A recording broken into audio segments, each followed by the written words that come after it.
Hey everyone, welcome back to the channel for part 3 of our 5.7 Hellcat Supercharger conversion. I appreciate all the love and support, especially over the last month. Thanks to you, the channel has hit 5,000 subscribers, and over the last 2 videos, we have been viewed over 110,000 times. So, thank you. In part 2, I took the Charger for its first drive and fill up on E85, but there was a lot more to finish in the install. So this episode tackles boost controls, PCM unlocking, and supercharger cooling. Off camera, I replaced my serpentine belt tensioner with a stock replacement, and I upgraded my fuel injectors with a 1000cc kit from Fuel Injector Clinic. I needed more injector because of the E85 that I'm running, but if you stick with 93, the Hellcat injectors should meet most build's needs. Alright, so I went to HP Tuners and got their smart access cable. This is for 2018 and up Challengers, Chargers, and the like. There was a security module placed in between the OBD2 system, and it prevents HP Tuners, Diablo Sport, and all of those other programmers from having access. So with this bypass cable, we're able to get around that and tune our HELU. Let me show you how to get this installed. Starting out behind the wheel, we need to pry off the dash cap with a trim tool, and then remove the 2 Phillips head screws and pull both sides of the lower dash panel. Look right there. That's where we need to install our cable. Disconnect the larger of the 2 plugs and install the smart access cable in between them.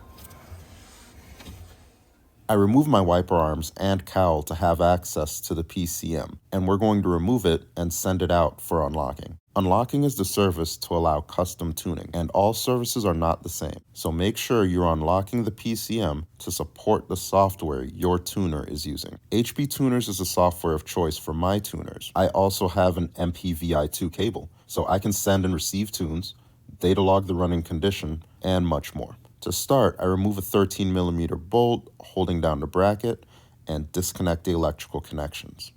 Unfortunately, mine were brittle and stiff, so I had to resort to a trick to release the plug.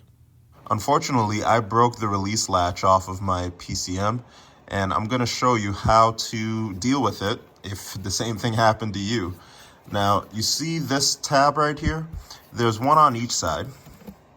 And you have to make sure that they're as far back as this before the PCM will release from this harness. So what you can do is you can stick a flathead screwdriver, like a thin, really long one, down here while you lift up on this right here. And that will help release this and push it further back. In the position that it is right now, the harness will not go on top of the PCM. So we need to get this back in the position that it was before and a little bit further back on this side, and then we'll be able to fit it in and then slide these tabs forward for it to lock in. That's basically doing this actuation. All right, so a few days has gone by and I've gotten my computer back. It's time to reinstall it and see what HP Tuners has to say about it. Days ago, I saved the stock tune file and sent it to my street tuner. From there, he created a base tune with all of the modifications that I did. Now that I have the computer back, I cleared the codes, wrote the new tune file to the ECU, and now when I start the car, it will be ready to run on the Hellcat map sensor and upgraded injectors. I want to quickly interrupt this video to announce that today's sponsor is CFR Performance. CFR Performance has thousands of parts from Chevy, Ford, and Mopar engines. I purchased the valve covers and adapter plates shown in part 1 of this build series, and if you use the keyword Bernie, you save 10% off anything you order, and free shipping on orders over $99. So check them out for your performance needs. We need to get our supercharger cooling system installed, but first we have to remove our front bumper. We'll start off in the upper corner where the fender meets the bumper and remove that 10mm screw.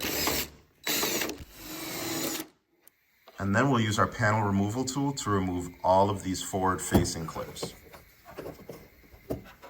And it's not only these 3 that you have to remove. You have to go a little deeper into here and remove the one that's hidden up there and one that's right here.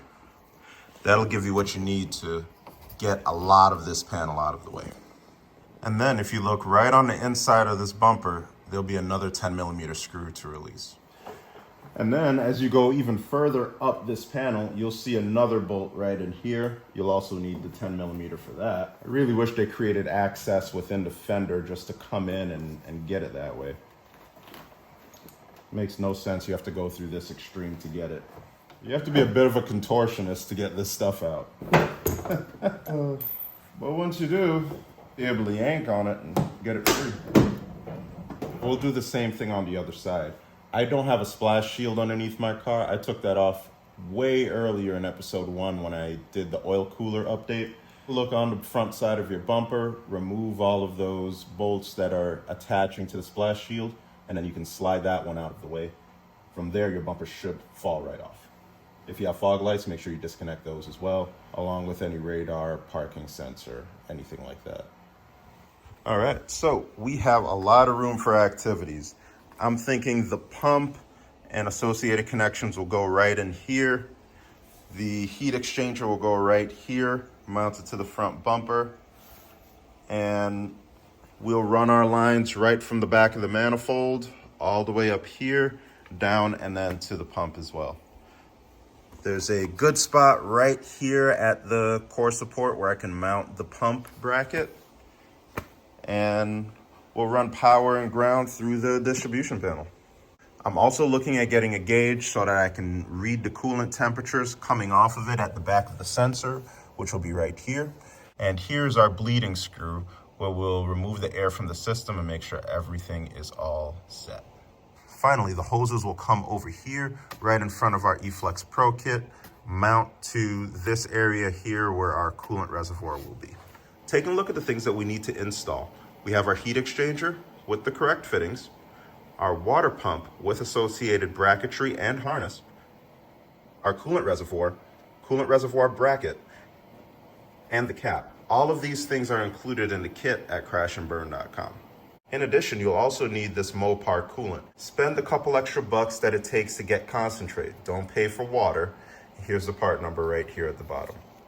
Regarding the coolant lines, you can go about this in one or two different ways. You can opt to run rubber hoses throughout the entire system, from the back of the manifold at the supercharger all the way down and back throughout the system. Or you can opt to buy the $270 metal lines that Hellcats come with from the factory. Either way will work. Clearly the metal lines will be better, but people have been running the rubber hoses throughout with no adverse effects. Just make sure you route it out of the way of heat and you should be fine. First things first, we're going to start off with this 2-inch flat bar that's 1/8 of an inch thick. It's thick enough to where it's not going to move the radiator easily, but it's thin enough to where we can bend it in a vise and we don't even need heat.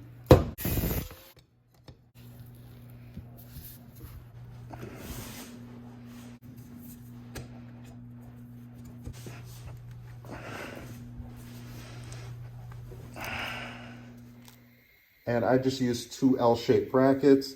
I cut this top one down to 1.5 inches. This one is 2.5 inches deep and 3 inches down.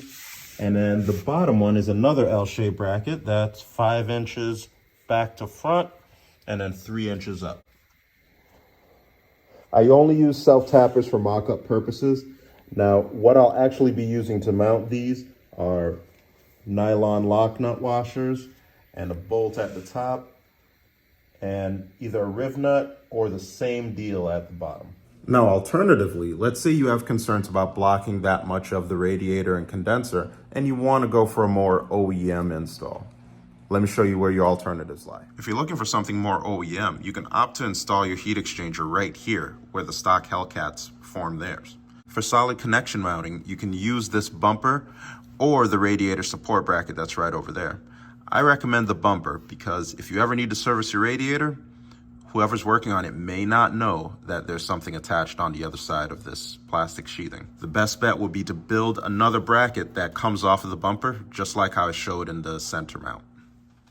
Unfortunately, with everything going on this side, we do have the washer pump and a power steering pump. The passenger side is just not a good option. If you choose to use the Hellcat location for your heat exchanger, make sure you're addressing the flow concerns that may exist in the area. You're going to need the right grill and shroud to make sure that the air is coming right across the heat exchanger. There's a couple of reasons why I'm not concerned with using my heat exchanger right in the middle of the pathway. And the first is the coolant temperature that this will get up to is maybe about 10 to 20 degrees above ambient. You know, when you're sitting still, it may creep up a little bit, but that's why we have the fan, so we can keep temps really, really low. I wouldn't expect to see the temperature in this area rise above 100 degrees unless Virginia was experiencing a really, really hot day. Secondly, remember this car is going to go in for tuning soon. So I'm going to ask my tuners to lower the commanded fan temperature. So we're going to command the fan to turn on maybe about 10 to 15 degrees cooler, and that'll account for the partial blockage that is this heat exchanger. But besides that, I'll continue to monitor the temps, and I'll post an update and let you all know how things are going. And here's the option that I went with for heat exchanger mounting. This way, the lines are coming off on the side, closer to the pump, and there's no chance of it interacting with the bracket up at top. So it's really nice to have that straight flow right in and out, while still preserving a good surface area for the radiator and condenser to get air. So to gain access to the area where we're going to mount our water pump, we need to remove these push pins, remove these connectors, and then squeeze this right up and out of the way. Our water pump has a certain flow direction, indicated by this arrow right here. While our heat exchanger doesn't mind which way water flows in and out, the back of our Hellcat manifold does. So we're going to route our coolant pipes in a way that supports that. This is the best spot for the coolant pump, so let's try to mount it securely to the front bumper. We need about 8 to 8.5 inches of flat stock for our bracket. We'll make marking spots for where we need to bend and the radius in which we need to bend them. Come on over to the vise, make our bends, mark our holes, drill them out with self-tappers just for mock-up purposes, and here we go. The pump is installed. I'll trim down the bracket for this a little bit so that the headlight has more clearance, but the inlet and outlet are lined up exactly where I want it to go. Things are looking great here. Time to install our coolant reservoir. We'll start off by removing the strut mount cover, then zipping off the 3 mounting nuts. From here, we'll install the reservoir bracket with the middle finger facing the engine, reinstall the nuts, and slide the plastic bottle on top. From there, we can use a 3/4 inch to 1/2 inch T to plumb the system, making sure not to kink the hoses. Vacuum bleeding has been trending lately, and it is useful for certain systems. We can achieve great results with this Amazon funnel kit. We'll use the red adapter for this, rubber side facing down, and lock it in place with the cap. Then we'll use the T-handle to allow coolant to flow. The reason why this works so well is that the weight of the water creates pressure, and since the funnel is at the highest part of the system, it forces air out at the bleeder screw, which is now the second highest part of the system. So we'll fill everything up, let it flow throughout the system, and when we get to a point where fluid is consistently pouring out of the bleeder screw, we know we've evacuated all the air out of the system. You can run the pump intermittently just to help force things along, but we don't want to force air through a dry pump. So make sure there's enough coolant in the system to where we can push everything out, and you should be all set. We have to power on our pump and heat exchanger when the ignition is on. I'm choosing to use a waterproof 40 amp relay to power both. Unfortunately, I could not find a reliable power source under the hood for switched ignition, and I had to run a wire that would signal 12 volt positive when the car is on from inside the cabin. You can use an ignition module or any tested circuit from your rear fuse block. Think of a relay as an automatic light switch. When it gets power and ground, it connects 2 ends of a switch together. Relays allow us to use a low amperage signal wire to trigger a connection to a larger amperage component. According to JASCO, they recommend using a 12 gauge wire to power a 20 amp circuit with 7.4 feet of wire. The heat exchanger and pump combined draw 6.5 amps, so you can get away with a 14 gauge wire if you choose. I'm really over engineering here. The wire run is about 5 feet, so I can run additional components on this relay if needed. Always remember to protect this circuit with a waterproof fuse as well. You can use an add-a fuse, a large O-ring terminal, or a spade terminal to these relay spots. On the water pump, there are symbols that show you how to wire it, with power and ground on each side. However, for the fan, you may have to reverse the wiring. Take a look at this. The way my fan is mounted, it operates as a pusher fan. It pushes air through the heat exchanger. Because it's oriented backwards, it must be wired backwards. Otherwise, it will be fighting airflow as I'm driving forward. So the pump and fan are wired like that, using the positive from the 30 pin of the relay and ground from the frame. Ground also goes to 86. Signal, 12 volt positive, comes from the wire that I ran to the interior, connecting to pin 85. And the underhood fuse block supplies 20 amp positive voltage to pin 30. My Hellcat Supercharger came with all 4 3-bar map sensors, and we're reusing one of them for reading boost pressure. Both of my tuners recommended that I use the Hellcat sensor, since it can be easily scaled to work. They also recommended that I use the map port on the back side of the Supercharger. That way we can monitor the outlet air temperature and pressure. I'm starting off by exposing the 3 wires on our stock map connector. Then I'll use the pigtail to wire the replacement sensor. The 4th wire needs to read air temperature, and I'm connecting that 4th wire up to the air temp signal wire on the front of the engine. I went to Steve White and picked up his boost controller. Included in the kit is the splitter for our accelerator pedal position sensor, the main CPU with a harness that goes from the unit over to the boost controller, and then a relay that has 4 wires that we can use to hook everything up. Now let's dive on in. We'll start off in the passenger compartment underneath the footwell.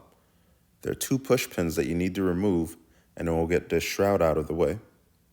Once there, we can follow the pedal to the top and see that accelerator pedal position sensor. We'll unplug that factory harness and then plug in the splitter that came with the kit. From there, we'll take the pink wire that came off of that harness and connect it to the yellow wire that's attached to the relay. Then we can hook up power, ground, and ignition, completing the installation. I mounted the boost controller right by the underhood fuse block, and I ran the wire right to the boost actuator.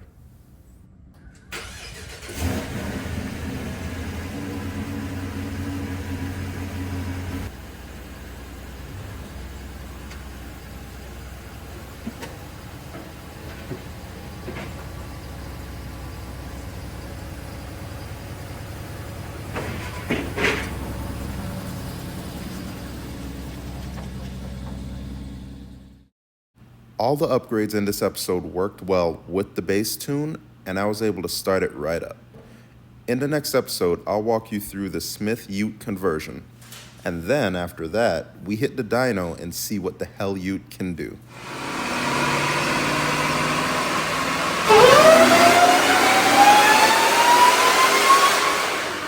Thanks for watching.